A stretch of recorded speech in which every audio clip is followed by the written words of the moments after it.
Bonjour, je m'appelle Hugues, je suis consultant chez Wavestone depuis 3 ans dans la practice IDEA, donc IT and Data Architecture.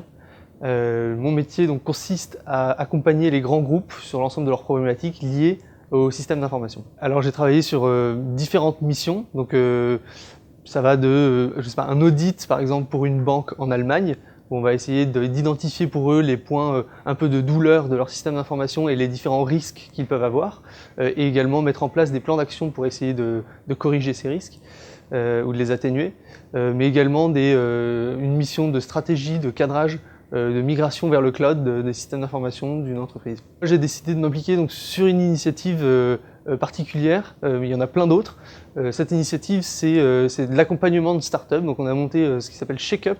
C'est une cellule d'accompagnement de start-up qui en fait aide des start-up dans leur croissance et également dans leur relation avec des grands groupes. Ça nous permet d'avoir un regard différent sur ces grands groupes parce qu'on connaît mieux du coup l'environnement entrepreneurial et on côtoie au quotidien des entrepreneurs. C'est justement cette capacité en fait d'avoir plein d'autres activités en plus de nos missions.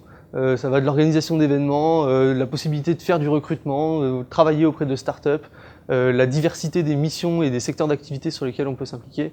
Ça fait en fait de ce métier un métier riche et voilà, jamais redondant. Ce qu'on ne sait pas sur Wavestone, ou en tout cas c'est plutôt une idée reçue qu'on pourrait avoir du secteur du conseil, que moi j'avais avant d'arriver, c'est le côté heures sans fin et voilà, travail jusqu'à 23h le soir.